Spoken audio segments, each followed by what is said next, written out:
டெல்லி கோட்டையில் தேசிய கொடி அகற்றியவர்களை சுட்டுத் தள்ள வேண்டுமென அர்ஜுன் சம்பத் ஆவேசமாக தெரிவித்துள்ளார்.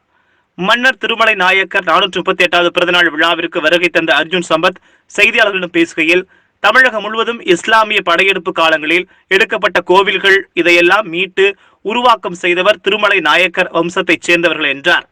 நாயக்கர் ஆட்சியில் ஆன்மீக வளர்ந்தது, தமிழை வளர்த்து அதனை காத்தவர் திருமலை நாயக்கர் என்றார். நாம் தமிழர் அமைப்பு நாயக்கர் தமிழர் இல்லை என்று பிரச்சாரம் செய்து கொண்டிருக்கிறார்கள். சீமானை விட அதிகமாக தமிழை வளர்த்தவர் நாயக்கர் என்றார். ஆன்மீக அரசியலுக்கு உதாரணமாக கொண்டவர் நாயக்கர் என்றும், மதமாற்றம் தடை செய்யப்பட வேண்டும், கோவில்கள் பாதுகாக்கப்பட வேண்டும், அதற்கு உதாரணமாக இருக்கும் திருமலை நாயக்கர் ஆட்சியை தக்க வைத்துக் கொள்ள வேண்டும் என்று தெரிவித்தார். பாகிஸ்தான் சீனா தூண்டுதலின் பெயரில் விவசாயிகள் டிராக்டர் பேரணி நடத்தியதாகவும், செங்கோட்டையில் தேசிய கொடியை கலட்டிவிட்டு பிடிவாத கொடியை ஏற்றியுள்ளதாகவும் அவர்களை சுற்றித் தள்ள வேண்டும் என்றும் எச்சரிக்கை விடுத்தார். மதுரையை ஆண்ட நாயக்க மன்னர் வம்சத்தில் மிகவும் புகழ்பெற்ற மாமன்னர் திருமலை நாயக்கரின் 438வது பிறந்த நாள்.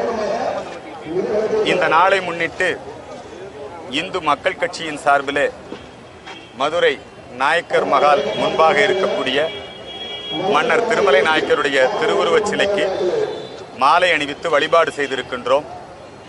தமிழகத்திலே மன்னர் திருமலை நாயக்கர் தமிழ்நாடு முழுக்க நீங்கள் எங்கே பார்த்தாலும் இஸ்லாமிய படையெடுப்பு காலங்களில் இடிக்கப்பட்ட கோபுரங்கள், கோயில்கள் இதையெல்லாம் மீட்டுருவாக்கம் செய்தவர்கள், கோபுரங்கள் ஏராளமாக கட்டியவர்கள் நம்முடைய திருமலை நாயக்கர் வம்சத்தை சார்ந்தவர்கள். திருமலை நாயக்கருடைய ஆட்சியிலே ஆன்மீகம் தலைத்தது. நம்முடைய குமர குருபர சுவாமிகள் மீனாட்சி அம்மை பிள்ளை தமிழை அன்னை மீனாட்சி சந்நிதியில் கட்சி துவங்கும் நடவடிக்கையில் இருந்து தான் பின்வாங்கியிருக்கார். அரசியல்ல அவர் தான் ஒதுங்கியிருக்கார். ஆனா அவர் ஆன்மீக அரசியல் கொள்கையிலிருந்து ஒதுங்கல. ஆகவே அவருடைய ஆன்மீக அரசியல் கொள்கையை 234 தொகுதியிலும் இந்து மக்கள் கட்சி எடுத்துச் செல்லும். நிச்சயமாக 234 தொகுதியிலும் ஆன்மீக அரசியல் கொள்கைகள் வென்றிட நாங்கள் பாடுபடுவோம். தமிழகத்தில் ஆன்மீக அரசியலை ஏற்படுத்தும். காத்த ஆண்ட தமிழ் மக்களை காத்த கோபுரங்களை கட்டிய இவர்களை எல்லாம் தமிழர்கள் இல்லை என்று சொல்லி இவர்கள் குறித்து அவதூறு பிரச்சாரம் செய்து வருகிறார்கள். அத்தகைய இயக்கங்களை குறிப்பாக செபஸ்டியன் சீமான் நடத்தக்கூடிய நாம் தமிழர் அமைப்பு திட்டமிட்டு இத்தகைய அவதூறு பிரச்சாரத்தை செய்து வருகிறது. அந்த இயக்கங்கள் தடை செய்யப்பட வேண்டும். சீமானும் நாம் தமிழரும் வளர்த்த தமிழை விட மிக அதிகமாக தமிழை வளர்த்தவர்கள். ஆண்டாள் கோயில்ல அங்க நைவேத்தியம் ஆகாம நம்ம திருமலை நாயக்கர் சாப்பிட மாட்டோம். அத்தனை மணிமண்டபம் கட்டி வச்சிருக்காங்க. குடிமக்கள் நலன் பேணியவர்கள், ஆன்மீக அரசியல் அதற்கு உதாரணமாக இருந்தவர் நம்முடைய திருமலை நாயக்கர். இந்த தமிழகத்திலே மதமாற்றம் தடை செய்யப்பட வேண்டும், நம்முடைய கோவில்கள் பாதுகாக்கப்பட வேண்டும். அதற்கு இந்த திருமலை நாயக்கருடைய ஆட்சியை நம்ம உதாரணமாக வச்சுக்கணும். ஆகவே அவருடைய பிறந்த நாளிலே அவருடைய சிலைக்கு மாலை அணிவித்து வழிபாடு செய்வதிலே பெருமகிழ்ச்சி அடைகின்றோம். இந்த நேரத்திலே நம்முடைய மன்னர் குறித்தும் ராணி மங்கம்மா குறித்தும் கட்டபொம்மன் குறித்தும் அவதூறு பரப்புகின்ற இயக்கங்களை தடை செய்ய வேண்டும் என்கின்ற கோரிக்கையை முன்வைக்கின்றோம்.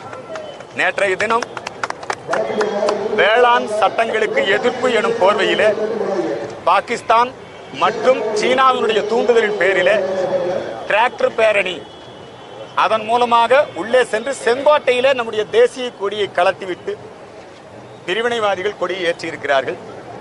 இதுக்கு உள்துறை அமைச்சர் அமித்ஷா பொறுப்பெடுத்துக் கொள்ள வேண்டும். எப்படி அனுமதிக்கலாம்? சுட்டு தள்ளி இருக்கணும். இந்த நாட்டையே பாகிஸ்தான் ராணுவம் பிடிக்க முடியல. எல்லையில நம்ம ராணுவ வீரன் 1 இன்ச் நிலத்தை கூட அவன் விடாம காப்பாத்திட்டு இருக்கான். ஆனா இங்க கோட்டையில நம்ம நாட்டு தேசிய கொடியை கழட்டிட்டு ஏத்துறான்னா அவனை சுட்டு தள்ள வேண்டாம். அமித்ஷா, மோடி போன்றோர் இரும்பு கரம் கொண்டு இந்த கலவரக்காரர்கள் மீது நடவடிக்கை எடுக்க வேண்டும். எந்த காரணத்தை கொண்டும் வேளாண் சட்டங்களை பின்வாங்க கூடாது. விவசாயிக்கு நல்லது செய்யக்கூடிய சட்டம், அதை முழுமையாக அமுல்படுத்திட வேண்டும். அதுக்கு ஆதரவா தமிழ்நாட்டிலிருந்து கொஞ்சம் பேர் போயிருக்கிறான். மக்கள் அதிகாரம் இவெல்லாம் அங்க போயிருக்கிறான். தமிழ்நாட்டு போலீசார் அவர்களையும் கைது செய்ய வேண்டும். தமிழ்நாட்டிலையும் அங்க டிராக்டர்ல போய் கொடியேற்ற மாதிரி தமிழ்நாட்டிலையும் சட்டம் ஒழுங்கு பிரச்சனையை கிளப்புறதுக்கு SDP Popular Front of India முயற்சி செய்திருக்கிறது.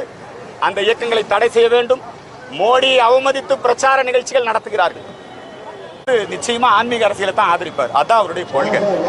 ஆனா ரஜினி ரசிகர்களை விலைக்கு வாங்கி திசை திருப்பி மத அடிப்படையில் அவங்களை பிளவுபடுத்துறதுக்கு திமுக பல சதி வேலையை செஞ்சிட்டு இருக்கு. அந்த சதியை ரஜினி ரசிகர்களே முறியடிப்பார்.